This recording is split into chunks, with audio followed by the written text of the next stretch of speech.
इस बिल में क्या कुछ है?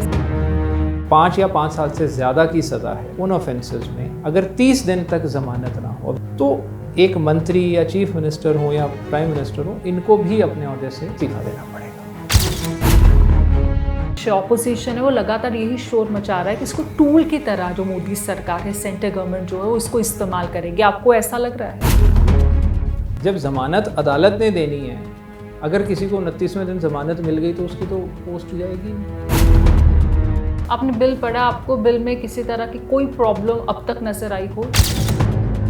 देखिए, ये बिल ये नहीं कहे, अगर कोई आदमी कहे जी मेरे को तो 5 साल ज़मानत नहीं होनी, वो तो नहीं होगा ना। 5 साल ज़्यादा है, कोर्ट अंदर क्यों रखेगी किसी को बिना कारण? आपने पोस्ट नहीं होल्ड करनी जब तक जेल में। इससे अस्थिरता नहीं आएगी? सीएम हटाया जाता है, मंत्री हटाया जाता है जो काम हो रहे हैं, या फिर उनको लगाया जाता है, इस तरह आप कैसे देखें? उनके एमपी या एमएलएज की जो जिसकी मेजॉरिटी में आते हैं वो अपना लीडर चुनते हैं। अब वो लीडर जेल में चला गया, क्या वो लीडर की अथॉरिटी खत्म हो जाएगी उससे? पर अगर कोई गलत केस होता तो पब्लिक इमेज की बात कर रहे हो, खुद तो भी जो हरासमेंट डैमेजेस है, पर जो खुद हरासमेंट है तो वो कहते हैं मिसयूज हो सकता है। आप बताइए, आज भी नई एफआईआर किसी भी लीडर के खिलाफ रजिस्टर करने से कौन से कानून में रोक है? किसी भी एंगल से अगर आप देखें, आप पंजाब लीजिए, आप हरियाणा लीजिए, आप दिल्ली लीजिए, इन तीनों जगहों पे क्या किसी लीडर का स्टेचर कम हो गया सिर्फ इसलिए कि उनको पोस्ट छोड़नी पड़ी? आप किसी भी एक्यूज को, खासकर अगर वो कोई मंत्री की पोस्ट होल्ड कर रहा है, अदालत क्यों जेल में रहने देगी बिना कारण? और आपको लगता है ऐसा कोई चीज़ जो इसमें आनी चाहिए इम्प्रूवमेंट के लिए, कि जहां एमपी एमएलए के साथ कोई केस आता है तो उसमें ट्रायल टाइम बाउंड हो? देश में एक बिल को लेकर विपक्ष जो है कई तरह के सवाल उठा रहा है। वो बिल मोदी सरकार लेकर आई है। उसमें ऐसा है कि अगर ऐसा कोई केस जिसमें 5 साल या 5 साल से ज़्यादा की सज़ा का प्रावधान हो, उस केस में प्रधानमंत्री, मुख्यमंत्री, केंद्र के मंत्री या प्रदेश के किसी मंत्री की गिरफ्तारी होती है, 30 दिन तक वो लगातार जेल में रहते हैं, तो उनको अपना जो पद है वो छोड़ना पड़ेगा। और इस बिल में क्या कुछ है, हमारे साथ सीनियर वकील प्रदीप विर्क जी हैं, उनके साथ बातचीत करते हैं। बहुत बहुत स्वागत आपका दैनिक सवेरा। इस बिल में क्या कुछ है, ज़रा आप कैसे देखते हैं इस बिल को? देखिए, एक लॉयर के तौर पे, एक इंडिया के सिटीज़न के तौर पे, मैं इस कानून की जितनी तारीफ़ करूँ कम है। क्लीन पॉलिटिक्स या पॉलिटिकल सिस्टम को साफ़ करने की एक बहुत अच्छी एफर्ट है।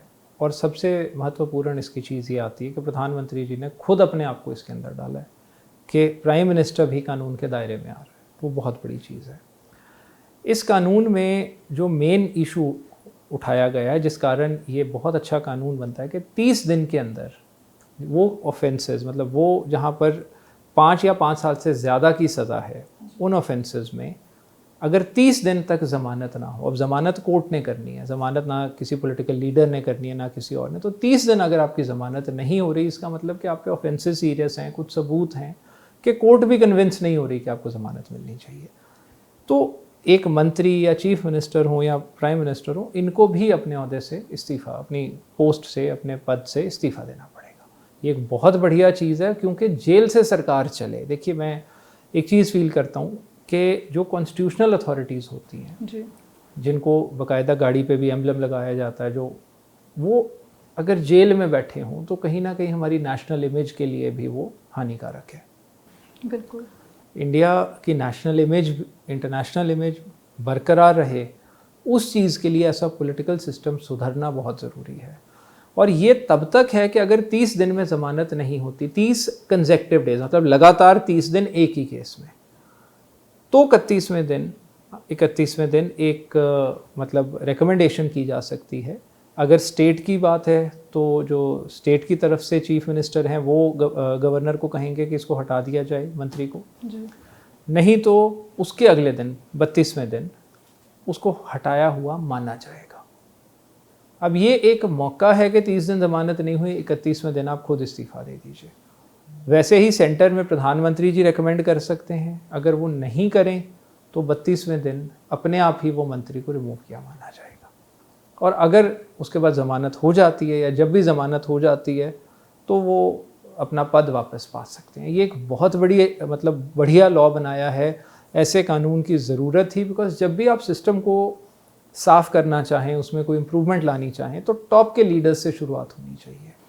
तो ये उसकी effort है। एमएलएशिप एमपीशिप वो बरकरार वो रहेगी, बरकरार रहेगी। वो बरकरार रहेगी, इस उस पे कोई आंच नहीं उस आएगी। पे आपको आँच नहीं मंत्री का आएगी। पद छोड़ना पड़ेगा या सीएम को अपना जी। पद और पीएम को अपना पद छोड़ना बिल्कुल, पड़ेगा। और उतनी देर जब तक जेल में हो। ये नहीं है कि आप हमेशा के लिए छोड़ दिया। अगर महीना आप जेल में हो और आपको उतनी देर में कोर्ट से रिलीफ नहीं मिल रहा, तो आपको छोड़ना पड़ेगा। अगर 5 दिन बाद, उसके बाद 30 दिन के बियॉन्ड 5 दिन बाद 35वें दिन आपकी ज़मानत हो गई, आप आगे दोबारा मंत्री बन जाओ, उसमें कोई दिक्कत नहीं है। बिल्कुल। 5 साल या 5 साल से अधिक जी। की जिसमें सज़ा है, वो केसेस ये वही होते हैं जिनको हम सीरियस ऑफेंसेस कहते हैं। जनरली जो आप इकोनॉमिक ऑफेंसेस देखेंगे, या जिसमें कोई हायर डिग्री क्राइम का होता है, किसी को चोट पहुंचाने के ऑफेंसेस आ गए, वो सारे इसमें आते हैं। तो इसमें जिन्हें हम हीनियस ऑफेंसेस या सीरियस ऑफेंसेस की कैटेगरी में गिनते हैं या करप्शन रिलेटेड गिनते हैं, वो जनरली इसमें सारे कवर होंगे। तो इसीलिए ये बड़ी क्लीन पॉलिटिकल सेटअप की क्रिएशन की तरफ एक कदम है। देखिए, 2 ही चीज़ें सिस्टम में चलती हैं, या तो पॉलिटिशियंस हैं या उनके अंडर काम करने वाले ब्यूरोक्रेट्स हैं। पब्लिक की डीलिंग जहाँ भी दोनों से हो रही है, उनको प्रॉब्लम होती है कि भाई ये हमारे खिलाफ करें, क्योंकि दोनों एक दूसरे को बचाते हैं। अब इसके बाद एक पॉलिटिशियन एक ब्यूरोक्रेट को बचा नहीं सकता, क्योंकि अगर वो बचाना चाहेगा, ब्यूरोक्रेट कहेगा भी तुम्हारी कुर्सी सेफ नहीं है, कल को मैं भी नुकसान में आ सकता हूँ, तो वो पॉलिटिशियन के कहे गलत काम करने से पहले सोचेगा। एक अकाउंटेबिलिटी, एक जवाबदारी फिक्स करना किसी की कि आप अगर ऐसे करोगे तो आपकी कुर्सी जा सकती है, वो एक बहुत बढ़िया कदम है। बिल्कुल। इसमें से पोस्ट जाएगी, जैसे मैंने पहले कहा, एमएलएशिप एमपीशिप नहीं वो जाएगी, नहीं और ना जाएगी। ही कोई ऐसा होगा कि आप आगे कभी चुनाव ही नहीं लड़ सकते। नहीं नहीं, ऐसा कुछ नहीं। वो कन्विक्शन के बाद होता है। वो तो अगर किसी को सज़ा हो गई, वो कानून एग्जिस्ट करता है कि सज़ा होने के बाद आप पे अप्लाई करेगा। अभी के लिए तो ये करना कि उतने दिन आप जेल में से सरकार ना चलाओ, नैतिकता के आधार पर आप इस्तीफ़ा दीजिए। अगर आप नहीं दोगे तो ताकि वो पोस्ट की गरिमा बरकरार रहे, उस गरिमा को पोस्ट की बरकरार रखने के लिए, देखिए मंत्री फिर वही चीज़ आती है कि कॉन्स्टिट्यूशनल अथॉरिटी होने के नाते जी।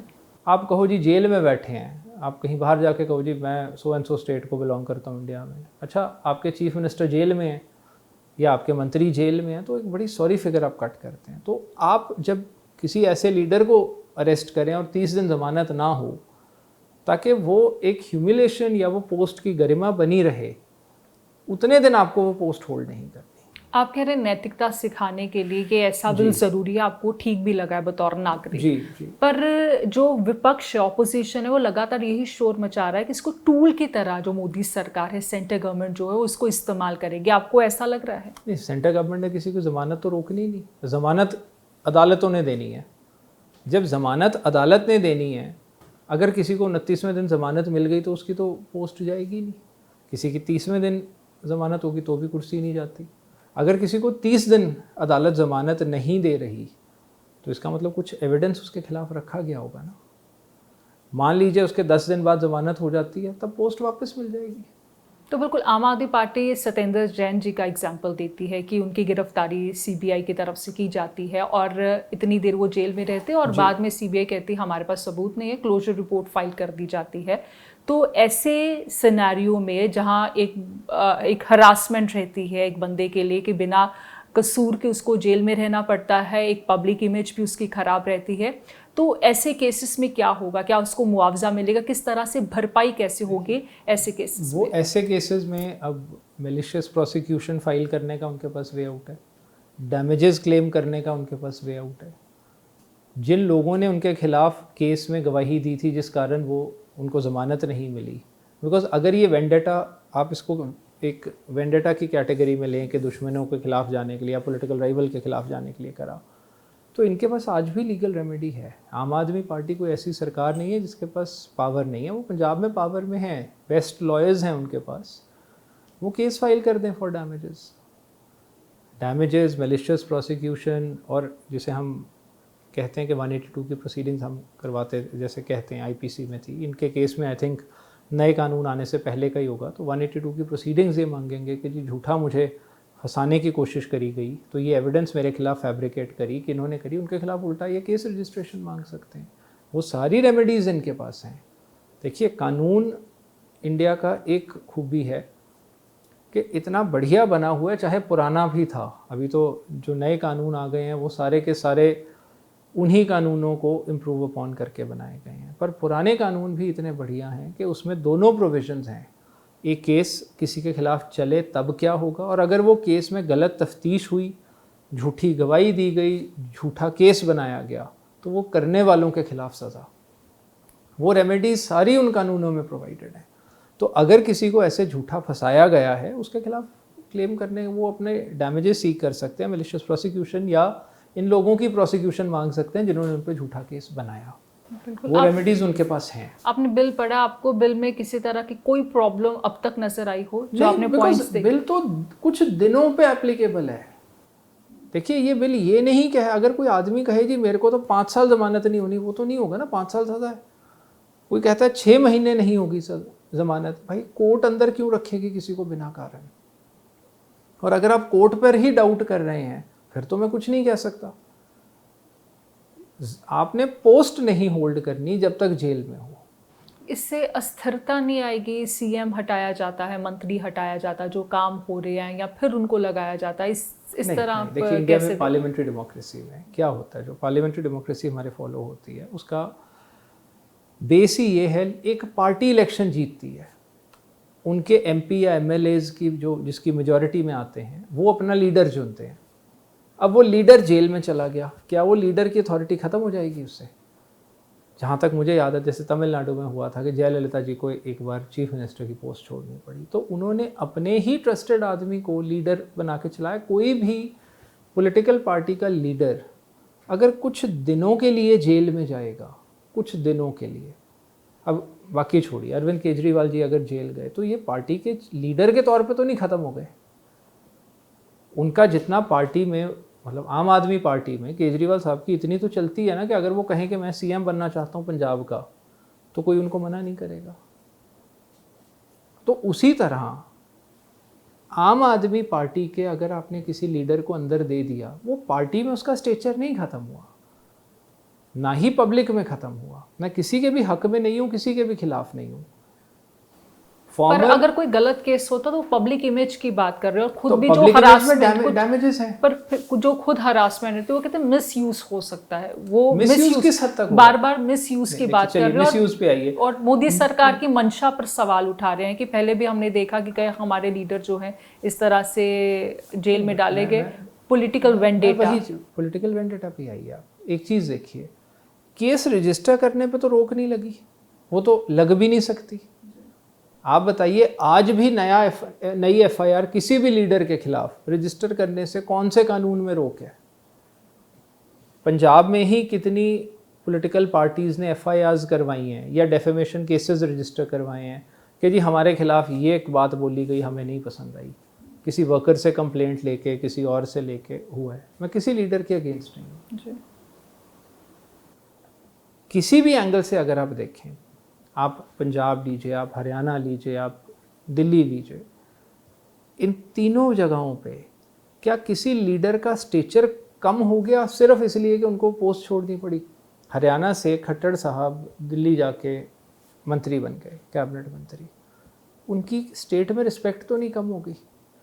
दूसरी तरफ अगर आप जैन साहब पे लगे एलिगेशन की बात लें, तो जैन साहब के पास भी रेमेडी है कि वो डैमेजेस सीख कर सकते हैं, उन ऑफिसर्स को उनकी प्रोसिक्यूशन मांग सकते हैं जिन्होंने झूठा फंसाया है। ये कानूनी रेमेडी है जो इस अमेंडमेंट के साथ जिसका कोई लेना देना ही नहीं है, वो ऑलरेडी एग्जिस्ट कर रही है। अब आप उस केस को इस चीज़ के साथ जोड़ के, मतलब ऑपोजिशन जो जोड़ रही है वो बिना कारण कंफ्यूज कर रही है।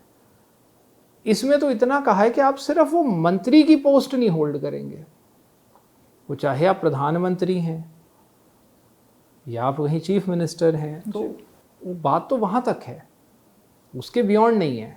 पोस्ट ऑफ मिनिस्टर, और जैसे ही आपकी ज़मानत हो गई आपको पोस्ट वापस मिल जाएगी। तो इसमें कुछ भी वेंडेटा की चीज़ ही नहीं कुछ है। इफ बट आपको नहीं लग रहा है अभी तक, क्योंकि ज़मानत कोर्ट ने देनी है। अगर ज़मानत पॉलिटिकल लीडरशिप के हाथ में होती तब मैं ज़रूर कहता, क्योंकि भाई ये ज़मानत पे बाहर ही नहीं आने देंगे। आप किसी भी एक्यूज्ड को, खासकर अगर वो कोई मंत्री की पोस्ट होल्ड कर रहा है, अदालत क्यों जेल में रहने देगी बिना कारण? अगर आपको लग रहा है कि अदालतें कुछ गलत कर रही हैं तो आप कानून बनाते हैं, आप उसको ठीक कर लीजिए। देखिए अदालत पे तो मैं उंगली नहीं उठाऊंगा ना, मेरे को अदालत में तो विश्वास है, तभी मैं वकालत के प्रोफेशन में हूँ। और अगर अदालत ये चीज़ कर रही है कि किसी को ज़मानत दे रही है, एविडेंस देख के कह रही है कि भाई तुम्हारे खिलाफ कुछ नहीं है, हम ज़मानत देते हैं, बेल होने का मतलब ये नहीं है कि आपके खिलाफ केस नहीं है। बेल होने का मतलब है कि ये कंडीशंस लगा दी, आप अपनी ज़िंदगी जियो, केस चलता रहेगा। तो ये सिर्फ ज़मानत तक है, ये एक्सॉनरेशन या फॉल्स इम्प्लीकेशन तक नहीं है। झूठे केस में फंसाना है तो वो एफआईआर की प्रोविजन ऑलरेडी एग्जिस्ट कर रही है, ये अमेंडमेंट की ज़रूरत क्या है। ये तो एक नैतिकता के प्रिंसिपल के ऊपर वो लाए हैं। और आपको लगता है ऐसा कोई चीज़ जो इसमें आनी चाहिए इम्प्रूवमेंट? एक आनी चाहिए कि टाइम बाउंड, वो आगे मुझे पूरा यकीन है अगर ऐसा कानून बन गया अगला स्टेप भी आ जाएगा। अब एक टाइम बाउंड इन्वेस्टिगेशंस का ज़रूर सिस्टम होना चाहिए पॉलिटिकल केसेस में, जैसे ऑनरेबल सुप्रीम कोर्ट ने किया है कि जहाँ एमपी एमएलए के साथ कोई केस आता है तो उसमें ट्रायल टाइम बाउंड होगी, वो बहुत ज़रूरी है। और MP MLAs, farmer MP MLAs, उनके लिए स्पेशल कोर्ट्स बना दिए हैं ताकि ट्रायल उनकी एक्सपीडिशियस हो जाए, और वो बहुत वेलकम स्टेप है। तो अब उसमें प्रॉब्लम यह है कि उनकी तफ्तीश पूरी होनी बहुत ज़रूरी है टाइम बाउंड, ताकि अगर कोई इनोसेंट है वो एक्सॉनरेट जल्दी हो जाए, अगर कोई गिल्टी है तो सज़ा जल्दी हो जाए। अब तफ्तीश ही अगर आप सालों साल पूरी नहीं करेंगे तो क्या फ़ायदा हो गया कोर्ट बनाने का या एक्सपीडिशियस ट्रायल मांगने का। तो उसमें सिर्फ यहाँ तक पॉइंट आता है कि जहाँ पॉलिटिशियन इन्वॉल्व हो वहाँ इन्वेस्टिगेशन भी टाइम बाउंड हो, पर वो उसका कहीं कॉन्स्टिट्यूशन से लेना देना नहीं है, उसके लिए इनको मतलब अलग अमेंडमेंट करनी पड़ेगी लॉ में। जी, बहुत बहुत शुक्रिया इस बिल को समझाने के लिए। सीनियर वकील प्रदीप विर्क जी, आपने सुना कि इन्होंने बिल की बारीकियों के बारे में बताया, और जिस तरह से विपक्ष शोर मचा रहा है, सवाल उठा रहा है, उन सवालों के जवाब भी इन्होंने दिए हैं। बाकी देखते हैं मोदी सरकार इसको लेकर आगे क्या चलती है, क्या कुछ अमेंडमेंट्स और की जाती हैं, और विपक्ष जो है वो किस तरह से शांत होता है। बाकी आप इस बिल पर क्या कुछ कहना चाहते हैं कमेंट करके ज़रूर बताएं। कैमरा पर्सन अमन के साथ मैं अर्शदीप कौर, दैनिक सवेरा, चंडीगढ़।